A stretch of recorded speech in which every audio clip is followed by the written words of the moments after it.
मारीच मामा से कहने लगा दशकंदर रावण, मामा आप मेरी मदद करिए, आप तो बड़ा मायावी हैं, आप तो काया पलट लेते हैं, मनचाहा रूप धारण कर लेते हैं, ऐसी आपको माया सिद्धि प्राप्त है, तो आप छोटा सा कार्य करिए। क्या कि तू चल कर माया मृग बन जा और मैं बाबा जी बन जाऊंगा।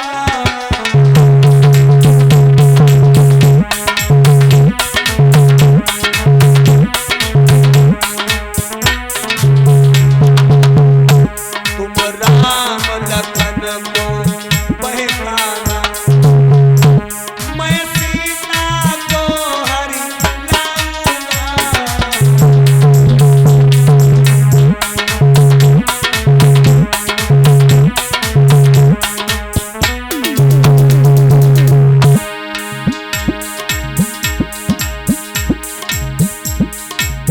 स्वर्ण मृग बनो मामा, यह सुनकर माई चले कहा करे जाता, बंद करो बोलिया है तुमने किसका।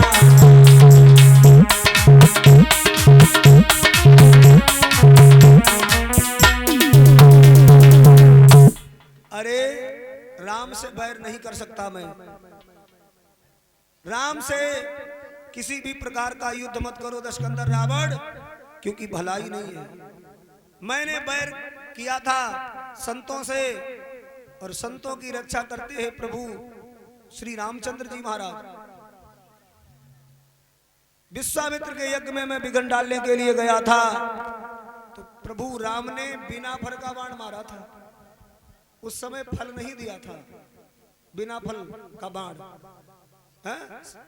बिनु पर बाण राम ते मारा और सत जो जन का सागर पारा।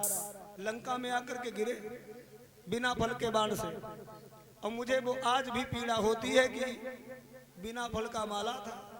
हालत ये हो गई कि हमने उसी दिन से महाराज जितने भी राक्षसी कर्म थे सब छोड़ दिए, अब सुधर गया, मैं भजन करने लगा उन्हीं का। इसलिए हम आपको एक बात बताएं, आप भी उन सच्चिदानंद परमात्मा श्री रामचंद्र जी का भजन करिए, और युद्ध करने की, बैर करने की तो मन में जो तुम्हारे इच्छा है उसे आप निकाल दीजिए। कहा किनसे किनसे बैर नहीं करना चाहिए। सती संत गुरु ब्राह्मण पास पड़ोसी था,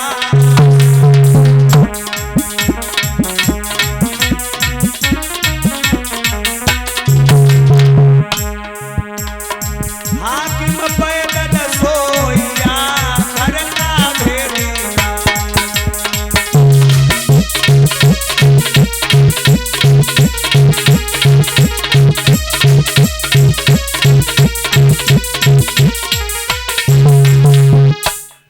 सती स्त्री से कभी भी महाराज किसी प्रकार का बैर न करिए।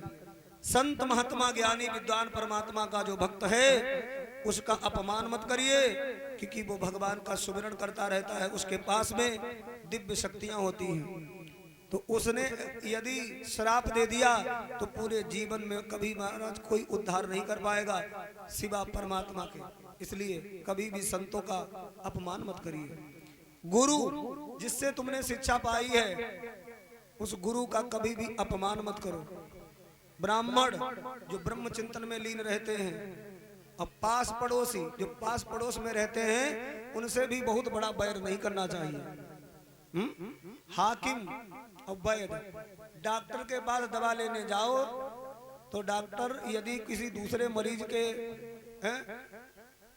लिए दवाई निकाल रहा है या उसको महाराज कुछ उपचार दे रहा है, तो उसके सर पर महाराज ज्यादा प्रेशर मत बनाओ कि मेरे मरीज को जल्दी देखो चल के, हैं महाराज, और उसे धमका करके दवा मत लीजिएगा, क्योंकि डॉक्टर परमात्मा का ही स्वरूप माना जाता है। यदि भगवान नाराज हो जाए तो डॉक्टर के पास भेज देगा, और यदि डॉक्टर नाराज हो जाए तो सीधे भगवान के पास ट्रांसफर। इसलिए कभी भी इनसे बैर नहीं करना चाहिए। डॉक्टर के पास दवा लेने जाओ, धैर्य से बैठो, प्रेम से मीठी वाणी से कहो डॉक्टर साहब भाई ये दिक्कत है, आप हमको भी देख लो, बहुत देर से बैठे हैं, तब वो तुम्हें इलाज देगा बढ़िया। और कहो जाके कहो ए डॉक्टर, डॉक्टरी करना भूल जाओगे, लाठी संगे में लाए, जल्दी दवा दो चले, नहीं दुकान उकान तुम्हारी हम सब अब हैं। जब ऐसे कहोगे वो कही अच्छा वो फिर दवा ले। थोड़ा सा महाराज जिसके पास डिग्री होती है वो डरता किसी से नहीं, मर जाओ तो कोई दिक्कत ना है, बाकी पास डिग्री है, जो झोला छाप भले डराए, जिसके पास डिग्री है अस्पताल से महाराज पहले ही साइन करवाए लेते भैया तुम्हारा यदि मरीज मर गया हमारे पर कोई इल्जाम मत करना, और करते हैं उसके बाद ही महाराज इलाज शुरू करता है डॉक्टर, ध्यान देना।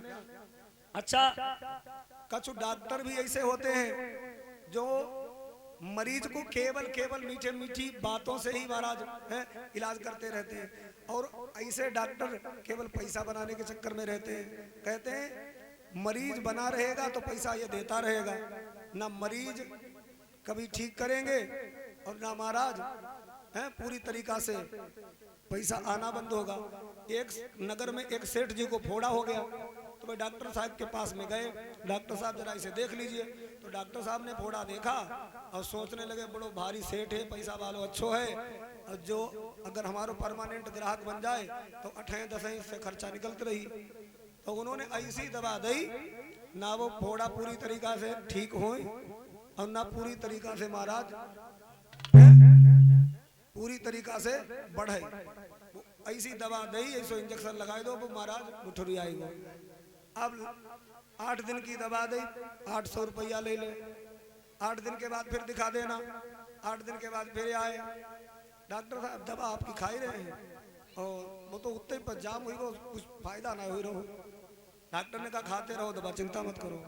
दवा खाते रहे, ना वो महाराज फूटे और ना वो बैठे, चलते चलते महाराज हैं कितना समय हो गया है, 3 साल हो गए। बीमारी पे महाराज बढ़ती ही गई और पूरी तरीका से इलाज भी चलती रही।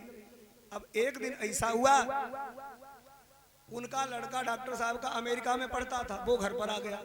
लड़का पढ़ा लिखा जैसे घर पर आया तो उसी समय डॉक्टर साहब ने कही लला अब हम थोड़ा तीर्थ हम जा रहे हैं प्रयागराज, जहाँ इच्छा है वहाँ थोड़ा अयोध्या घूम आए और तब तक तुम घर की देखभाल करो। डॉक्टर साहब गए चले। अब नगर सेठ जो थे वे घर पर आए, उन्होंने कहा लला तुम्हारे पिताजी हैं, दादा क्या करोगे उनको? बेटा दवा लेना है, जो फोड़ा हमारे निकलो है, 3 साल से दवा लगातार चल रही है, तुम्हारे पिताजी से लेते हैं, और बेटा अब कैसे दवा मिल पाई? उसने कहा हमें दिखाओ क्या है। लड़का जो था उसने देखा, उसने कहा चिंता मत करो, अभी हम दवा दे रहे हैं और 3 दिन के बाद में दवा खाए के आवो, हम इसको ऐसा ऑपरेशन कर दी, सारी गंदगी दूर कर देंगे और फोड़ा ठीक, चिंता मत करो। भैया 3 दिन की लड़का दवा दे दी निकाली, सेठ जी ने 3 दिन खाई, फोड़ा फूल गो बढ़िया से। अब सेठ जी आए, उसने कहा लेट हो, और महाराज चीरा लगाए सारी गंदगी बाहर कर दे, लगाई बलाम पट्टी तैयार करके और सेठ जी को महाराज कुछ और टेबलेट दे दी। सेठ जी चले गए। महाराज 10 दिन के अंदर फोड़ा गाय। अब 10 दिन को उनको टूर तो वो महाराज डॉक्टर साहब जब तीर्थ से लौट के आए हैं तो अपने घर पर गए, तुरंत सब बैग बस्ता रखो और उसके बाद में टहलते हुए उन्हीं के पास चले गए। सेठ जी अरे हमें थोड़ा ध्यान रहो ना, और तुम्हारी दवा चुक गई ही, अब तुम जो है हम दवा साथ ही लाए हैं, जा दवा खाओ और अब फिर देखते हैं कैसो का। सेठ जी बोले अरे वाह भैया तुम्हारा लला तो तुमसे ज्यादा बड़ो पढ़ो लिखो बड़ो बढ़िया, वो तो बहुत अच्छो डॉक्टर है, फोड़ा ओड़ा कछु ना रहेगा। 10 दिन के अंदर 3 दिन की दवा दे, उसके बाद में बाने सब ठीक ठाक करके हमें ठीक कर दो और देखो निशानों को तो मिटन वालों है। महाराज डॉक्टर साहब बोले जाने क्या करो। डॉक्टर साहब अपने घर पर गए और अपने लड़के को बुलाया, इधर आ जल्दी। हाँ पिताजी तूने सेठ जी के फोड़े को ठीक कर दिया? हाँ पिताजी उसमें था क्या, ऑपरेशन करना था। अरे मूर्ख तूने सेठ जी के फोड़े को ठीक कर दिया, इधर आ। और जैसे बेटा सामने आओ तो एक थप्पड़ दो गाल पे डॉक्टर साहब ने। तो उसने कहा पिताजी तुम्हें तो मुझे इनाम देना चाहिए था, हैं? और तुमने मुझे थप्पड़ मार दिया। तब डॉक्टर साहब बोले लला अगर सेठ जी के फोड़ा ना हो तो तुम हम अमेरिका में नहीं पढ़ाई पाते। 3 साल तुम्हारी फीस कौन देते जी? सेठी जी देते रहे। और तुमने आमदनी सब ठौर पर जाम कर दी। तो कुछ ऐसे भी होते हैं, ना मरीज मरता है ना महाराज उसका इलाज सही से करते हैं, बस पैसा लेने के चक्कर में रहते हैं। तो ध्यान देना, यहाँ कोई डॉक्टर हो भैया आप उसके लिए ना कही रहे, अपनो कायदा मरीज देखो। सती संत गुरु ब्राह्मण पास पड़ोसी खास, और हाकिम वैद रसोइया घर का भेदी दास। इनसे बैर नहीं करना चाहिए, क्योंकि अरे इनसे जो बैर बढ़ाते हैं वो आखिर मारे जाते हैं।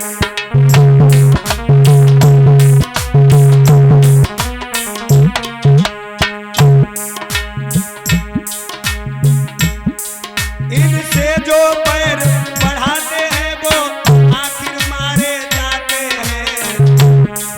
बेमौत मौत के घाट वही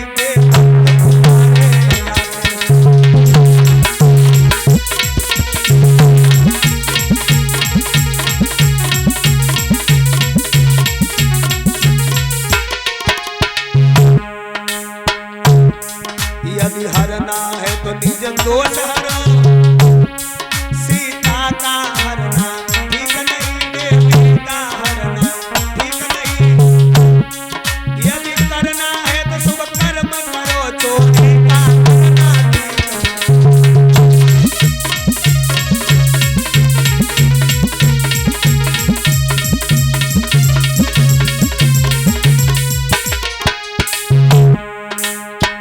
रावण अच्छे कर्मों के करने से घर में प्रकाश हो जाता है, घर में प्रकाश हो जाता है। पर नारी घर में लाने से घर का विनाश हो जाता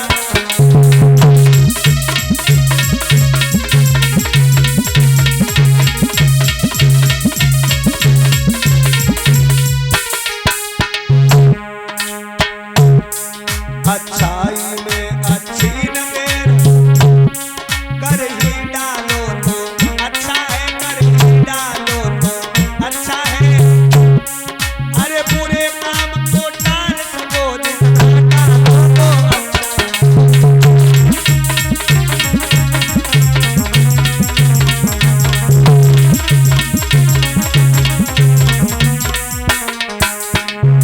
रावण बोला बाहरे तू तो है दुर्वेश,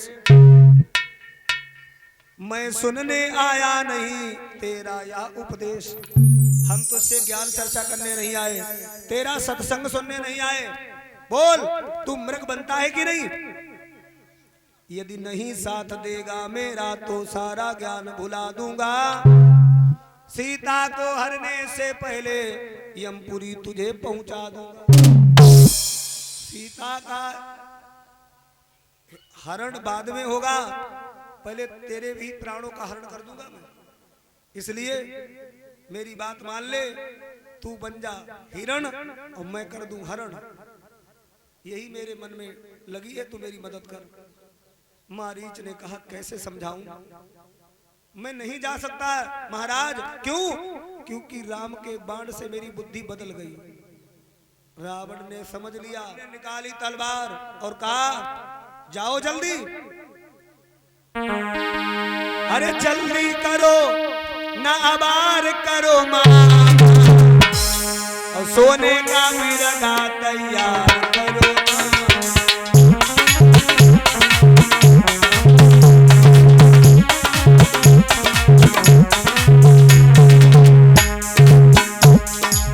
सोने का मिर्ग बन दंडक बन जाइयो,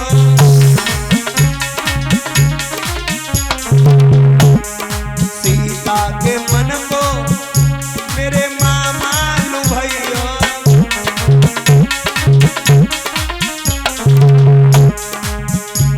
अरे उछल कूद करियो वहाँ, उछल कूद करियो वहाँ, दिखाइयो तेरा। अरे सोने का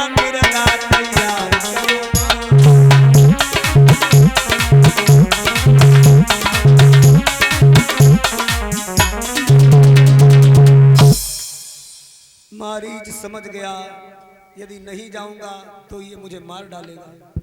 पर बस क्या है, पर बसता है, सब भांति मौत ही आई है। इस ओर कुएं में गिरना है, उस ओर गिरूं तो खाई है। तो इस दुष्ट के हाथों से मरने से अच्छा है कि मैं भगवान के हाथों से मृत्यु को प्राप्त करूं। मारीच भाइयों आज चल दिया है और सुंदर स्वर्ण मृग बन गया। और मृग बन करके जहां महाराज सीताराम विराजमान हैं, वहीं महाराज ये उछल कूद करने लगा, भ्रमण करने लगा। रिंकू कश्यप जी की तरफ से 100 मुद्राएं भगवान की चर्चा में सम्मिलित हो रहे हैं। परमपिता परमात्मा रक्षा करे, कल्याण हो, दया दृष्टि बनी रहे। सीता देवी की नजर पड़ गई, ये स्वर्ण मृग है। स्वर्ण मृग बड़ा ही सुंदर है। अच्छा, माताओं को स्वर्ण से ज्यादा प्रेम होता है। जितनों ही ज्यादा गहना है इनके हैं, सोने चांदी के होए, उतनों ही महाराज जी ज्यादा प्रसन्न रहती हैं। स्वर्ण से ज्यादा लगाव होता है। सीता जी बोली, प्रभु देखिए ये कितना सुंदर सुनहरा हिरण आया है, पकड़ लाओ इसको। मैंने तो कभी ऐसा मृग देखा नहीं, मृग ऐसा तो देखा न सुना, जैसा ये सुगर सलोना है। देखो तो सर से पाँव तक सारा सोना ही सोना है।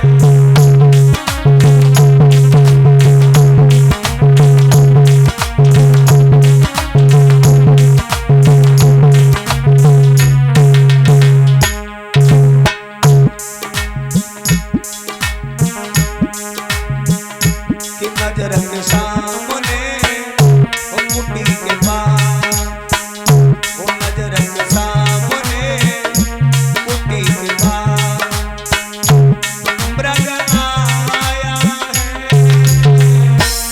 देखो तुम नजर के सामने कुटी के पास।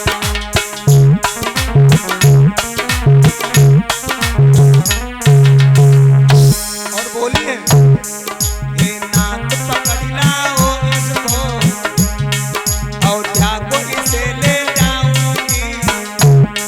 अरे जाकर माता कौशल्या को अंगना बीच दिखाऊंगी।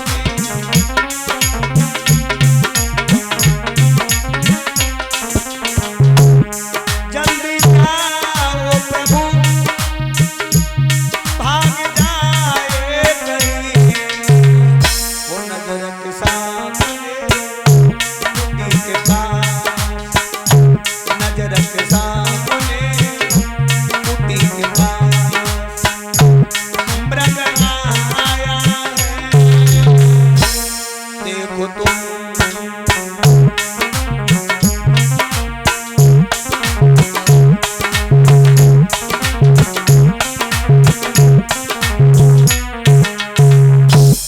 भगवान श्री रघुनंदन राम ने कहा, हे देवी सीते, स्वर्ण का कोई मृग होता है, ये कोई राक्षस की माया हो सकती है। लेकिन सीता भला क्यों ना लोभित होती, क्योंकि वो मृग भी माया का है और सीता भी तो साक्षात माया ही है। असली सीता तो अग्नि में निवास कर रही है। भगवान ने महाराज जो वेदवती नाम की सीता थी, जो अग्नि में समाई हुई थी, उनको महाराज लंका दहन के लिए लिया है अपने सहयोग में। भगवान समझाते रहे, परंतु सीता ने कहा, हे नाथ, मुझे पकड़ करके इसे दीजिए, बड़ा सुंदर लग रहा है। भगवान राम ने कहा, ठीक है देवी, तुम नहीं मानती हो तो मैं जा रहा हूं। लक्ष्मण, अपनी भाभी की रक्षा करना और मैं जा रहा हूं। तो धनुआ पर सर और डोर पर प्रभु बाण लेकर के सर चुटकी से चटकाते थे। माया मृग के पीछे पीछे मायापति भागे जाते थे। और भगवान ने धनुष पर बाण रखा और जैसे ही डोरी खींची, भाग खड़ा हुआ, भगवान भी उसके पीछे भागे। अब ध्यान से सुनना, मृग भाग रहा है आगे और मुड़ मुड़ करके देख रहा है पीछे। बहुत दूर तक महाराज भागता है, लेकिन मुड़ मुड़ करके पीछे देख रहा है। किसी ने मारीच से पूछा, पीछे मुड़ के काहे देखा? तो भगत आगे तो आगे देखो जा या पीछे। वो मारीच कहन लगो, हम जा देख रहे, हम कितने भाग्यशाली हैं, हम कितने भाग्यशाली हैं। दुनिया भगवान के पीछे पड़ी और भगवान मेरे पीछे पड़े। दुनिया भगवान को ढूंढती और भगवान हमें ढूंढते। हम भाग्यशाली ना तो कहा है, भले ही मेरी मृत्यु हुई जाए आज भगवान के बाण से, परंतु निहारित ले जी भर के, मरना तो आज है ही। लेकर के प्रभु को बहुत दूर गया, गहरे घने जंगल में प्रभु का बाण छुटा, मृग के लगा तो वो असली भेष में प्रकट हो गया। मारीच मारीच हो गया और बड़ी तेजी से चीख पड़ा, लक्ष्मण लक्ष्मण बचाओ। आवाज आई, अरे मरते मरते मायावी ने मित्रता निभाई रावण की, ये लक्ष्मण